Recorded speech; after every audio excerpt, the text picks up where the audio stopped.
नमस्कार, आप देख रहे हैं जनतंत्र टीवी और आपके साथ मैं हूं अंशिका पाठक। बुलेटिन की शुरुआत करेंगे और बात करेंगे राजस्थान की। नोखा तहसील में बढ़ रहे कोरोना रोगियों की सतह नोखा मांगीलाल बागड़ी राजकीय चिकित्सालय में 2 कोविड सेंटर बनाए गए हैं, जिनमें अभी 23 कोरोना मरीज भर्ती हैं।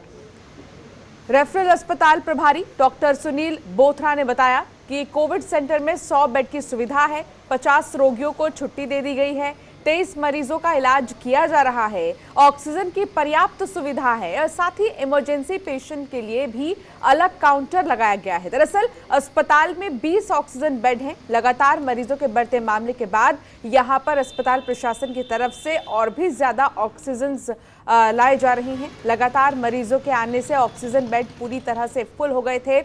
इस वजह से गंभीर कोरोना के मरीजों के लिए अधिकारियों की तरफ से व्यवस्था की जा रही है। तो बीकानेर में कोविड सेंटर बनाए गए हैं और इन सेंटर्स में 100 बेड रखे गए हैं ताकि बिल्कुल भी बेड्स की कमी ना हो और मरीजों का इलाज समय पर हो सके। वर्तमान में 23 पेशेंट भर्ती हैं और जिसमें 20 को ऑक्सीजन चला रखी है और लगभग 100 के करीब हमने टोटल पेशेंट भर्ती कर दिए हैं। उसमें से लगभग 50 को डिस्चार्ज करके ठीक करके भेज दिया है और करीबन 20 लोगों को हमने बीकानेर रेफर भी किया है। समय समय पर सारी सुविधाएं मिल रही है। सफाई व्यवस्था नगर पालिका ने संभाल रखी है। खाने की व्यवस्था विद्या भारती एक संस्था है, उन्होंने संभाल रखी है। वो सारी अपनी व्यवस्था।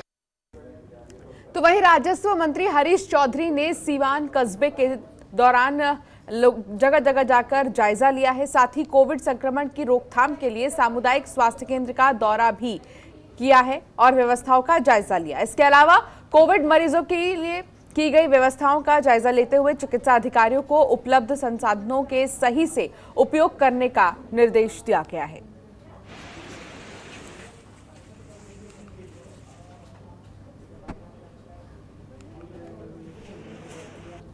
क्या संक्रमित मरीज का पिछले 2-3 दिन से आना संख्या तो कम हुई है, पर गंभीर मरीज का आना उसी रफ्तार से आना हो रहा है। हम अगर जोधपुर के एमडीएच हॉस्पिटल भी देखें, वहाँ भी गंभीर मरीजों की संख्या की तादाद तो कम नहीं हुई है। इसलिए आने वाले समय के अंदर इन सब परिस्थितियों को देखते हुए हम लोग व्यवस्था मजबूत कैसे रख सके उसका प्रयास किया जाए। तो राजस्थान के श्रीगंगानगर में अनूपगढ़ में मनोनीत पार्षद ने चिकित्सा और स्वास्थ्य मंत्री को ऑक्सीजन कंसंट्रेटर और ऑक्सीजन रेगुलेटर के लिए पत्र लिखा है। दरअसल अनूपगढ़ के राजकीय चिकित्सालय में चल रहे कोविड सेंटर में ऑक्सीजन की कमी से मरीजों को परेशानी हो रही है, जिसको देखते हुए अनूपगढ़ में मनोनीत पार्षद सुमित सुथार पत्र लिखकर ऑक्सीजन कंसंट्रेटर और ऑक्सीजन रेगुलेटर की मांग की।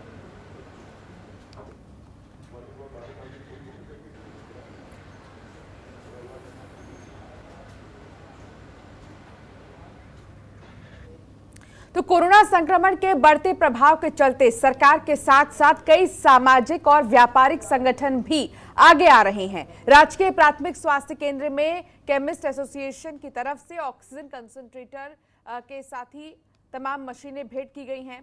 तो क्षेत्र की उप तहसील में भी 104 एम्बुलेंस सेवा पिछले 4 महीने से ठप पड़ी है। जानकारी के मुताबिक एम्बुलेंस को ठीक करने का हवाला देकर दूसरी जगह भेजी गई थी, जो 4 महीने बाद भी पीसीएस को वापस नहीं मिली है। इसी कड़ी में वरिष्ठ नागरिकों ने रावला तहसीलदार ओम प्रकाश मीणा को ज्ञापन सौंपकर 104 एम्बुलेंस सेवा को जल्द उपलब्ध कराने की मांग की है।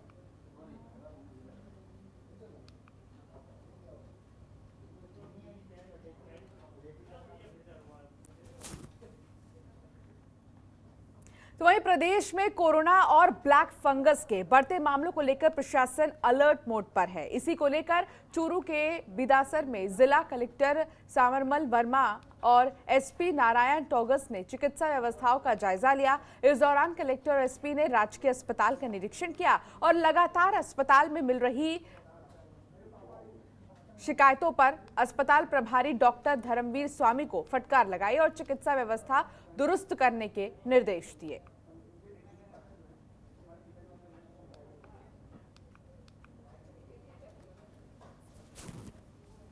हमारे को पाई गई है, उसके बारे में वहाँ के ग्राम स्तरीय समिति है उसको निर्देश दिए एसडीएम साहब को निर्देश दिए। विद्यासागर हॉस्पिटल भी हमने देखा है, यहाँ भी जो है जो CHC इंचार्ज है उनको निर्देश दिए कि कोविड उपयुक्त व्यवहार का पालन करवाएं, राज्य सरकार के निर्देशानुसार यहाँ सैंपलिंग करवाएं और मरीज जो है जिनका सिचुएशन लेवल 80+ है उनको राज्य सरकार के निर्देशानुसार ऑक्सीजन कंसंट्रेटर सुविधा उपलब्ध करवाई जा रही है, उसका करें। सीरियस पेशेंट को कतई नहीं रखें, प्लस जो भी पेशेंट आ रहे हैं उसको अच्छी तरह गाइड करें ताकि किसी तरह की अफवाह या दिग्भ्रमित हो नहीं रहे। तो वहीं देश की सेना के जवान बॉर्डर पर हमारी 24 घंटे दुश्मनों से रक्षा करते हैं।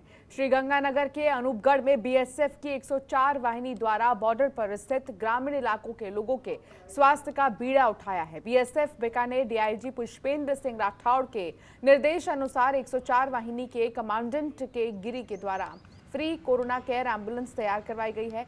BSF डिप्टी कमांडेंट आई राजपुरोहित ने जानकारी देते हुए बताया कि एम्बुलेंस सेवा बॉर्डर पर बसे ग्रामीणों के लिए निःशुल्क उपलब्ध होगी।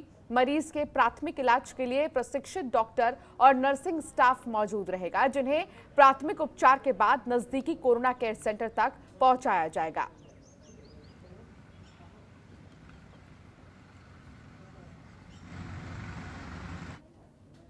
बारां में शहर में कोरोना महामारी के चलते लॉकडाउन जारी है। साथ ही पूरे शहर में धारा 144 लागू है, जिसके चलते बारां शहर की सभी सड़कें सूनी पड़ी दिखाई दे रही हैं। दोपहर के समय बारां शहर में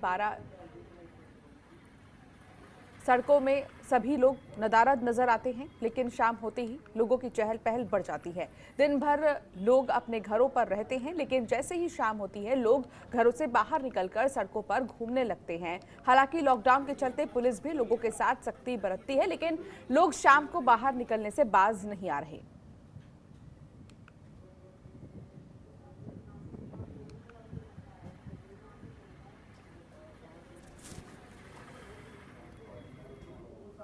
बारां नगर परिषद में आयोजित वैक्सीनेशन कैंप के दौरान सरकार की गाइडलाइन की धज्जियां उड़ती नजर आई। वैक्सीनेशन कैंप के लिए लगाए गए काउंटर पर लोग बिना दूरी बनाए खड़े रहे। यहां लोग कोरोना से बचने के लिए टीका तो लगवाने पहुंचे, लेकिन इस दौरान कोरोना से बचने के लिए सोशल डिस्टेंसिंग की अवहेलना करते हुए दिखाई दिए। हालांकि इस पूरे मामले में सभापति ज्योति पारस सोशल डिस्टेंसिंग के सवाल पर व्यवस्थाएं सही करवाने के बजाय व्यवस्थाओं को ठीक बताती हुई नजर आई।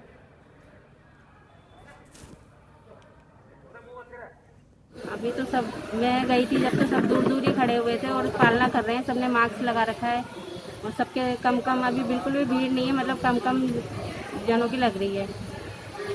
तो रावला मंडी के एक गांव में कोरोना संदिग्ध की मौत हो गई, जिसके बाद अंतिम संस्कार के लिए मृतक के परिवार से या गांव से कोई भी व्यक्ति आगे नहीं आया। मृतक का अंतिम संस्कार करने से मना कर दिया गया, तो भी प्रशासन को सूचना दी गई, जिसके बाद प्रशासन और खानूवाली के सरपंच ने पहुंचकर अंतिम संस्कार करवाया। पंचायत सहायक मदन चाहर और महेंद्र सागवान पटवारी ने PPE किट पहनकर अंतिम संस्कार किया, जिसकी तस्वीर आपकी टीवी स्क्रीन पर है। रावला मंडी श्रीगंगानगर की ये तस्वीर है, जहां एक कोरोना संक्रमित मरीज की मौत हो गई, जिसके बाद ना कोई परिवार वाला वहां पहुंचा, ना ही कोई गांव वाले पहुंचे। गांव के सरपंच ने अंतिम संस्कार कराया। उदयपुर में कोरोना ग्राफ के कम होने को लेकर जिला कलेक्टर चेतन देवड़ा ने उदयपुर की जनता के लिए अच्छा संकेत दिया है। हालांकि कोरोना का संकट अभी पूरी तरह से टला नहीं है, लोगों को पूरी सतर्कता रखनी है, जिससे कोरोना संक्रमण की चेन को तोड़ा जा सके। जिला कलेक्टर चेतन देवड़ा ने बताया कि कोरोना को लेकर प्रशासन पूरी तरह से मुस्तैद है। ग्रामीण क्षेत्रों के लिए घर घर सर्वे कर उनको किट दी जा रही है। गर्भवती महिलाओं को कोई परेशानी ना हो, इसके लिए भी प्रयास किया जा रहा है। कोरोना संकट को देखते हुए कलेक्टर देवड़ा ने शहर वासियों को सरकारी गाइडलाइन के नियमों का पालन करने की अपील की, ताकि शहर में लोगों को कोरोना संक्रमित होने से बचाया जा सके। उदयपुर में पिछले 3 दिनों में कोरोना संक्रमित मरीज जो अस्पतालों में भर्ती हैं, उनकी संख्या में कमी देखी गई है। एक अच्छा संकेत है, पर इसका मतलब ये नहीं कि हम कोरोना को लेके लापरवाह हो जाएं। हमें वही सतर्कता, वही सावधानी बनाए रखनी है, क्योंकि कोरोना का संकट अभी टला नहीं है। तो वहीं कोविड-19 महामारी के चलते राजस्थान में जन अनुशासन पखवाड़ा लॉकडाउन व्यवस्था की गई है। मानव जीवन पर आए संकट से बचने के लिए लोगों को घरों में रहने की हिदायत दी गई है। इस गाइडलाइन के अनुसार जरूरी सामान की दुकानों को सुबह 6 बजे से 11 बजे तक खोलने की अनुमति दी गई है। पुलिस की टीम और नगर निगम की टीम लगातार इस पर ध्यान दे रही है। जोधपुर के भदवासिया फ्रूट मंडी के व्यापारियों ने आज नगर निगम की टीम का विरोध करते हुए प्रदर्शन किया और आरोप लगाया कि नगर निगम की टीम के द्वारा बाहर पड़ा सामान जब्त कर लिया जाता है और किसी तरह की रसीद नहीं दी जाती है। जो कोई भी विरोध करता है उसको धमकी दी जाती है। इस पर नाराजगी दर्ज कराते हुए व्यापारियों ने विरोध जताया और बताया कि ऐसा पिछले 2 महीने से चल रहा है। नगर निगम कर्मचारियों के साथ पुलिस की गाड़ी भी आती है और वो पुलिस के अधिकारी भी इन लोगों को कुछ नहीं बोलते हैं और वो अपनी मर्जी से कुछ भी सामान उठाकर चले जाते हैं। दरअसल लॉकडाउन के दौरान शहरवासियों के लिए फल मंडी के अधिकारियों से प्रशासन की ओर से कहा गया था कि आप फ्रूट की व्यवस्था करें जिससे कि कालाबाजारी और महंगाई नहीं बढ़े, जिसके चलते व्यापारियों ने अपने व्यापार को बढ़ाया और बड़ी मुश्किलों से जोधपुर तक फ्रूट मंडी में फ्रूट पहुंचता है। लेकिन उसके बावजूद भी नगर निगम कर्मचारी दुकानों से माल जब्त करते हैं और बिना रसीद काटे ही माल लेकर चले जाते हैं। दिन पहले नगर निगम वाले आए थे और यहाँ से कट्टा मौसमी का लेके गए थे। मेरे ग्राहक ने कट्टे रखे थे, पिकअप आई 10 मिनट के लिए खाली कट्टे यहाँ पड़े थे और यहाँ से कट्टा उठा के ले गए। दूसरे दिन मतीरा ले गया मुन्सिपालिटी गाड़ी में, नगर निगम डाल के मांडे ले गया, ले जाओ और ले जाओ, सारे ले जाओ। और यहाँ पे मंडी के अंदर अभी जो नगर निगम वाले दादागिरी मचा रखी है, यहाँ पे आते हैं माल उठा के ले जाते हैं, माल की कोई रिसिप्ट नहीं है और जबकि हमारी मंडी में निगम का कोई लेना देना नहीं है। हमारे को अगर सबसे बड़ी चीज़ ये है कि हम ये माल रखते हैं 11 बजे के बाद, अगर हम माल बाहर रखते हैं तो आप उठा के ले जाओ। खबरों के निष्पक्ष विश्लेषण के लिए सब्सक्राइब करें Jantantra TV and press the bell icon. Never miss any update.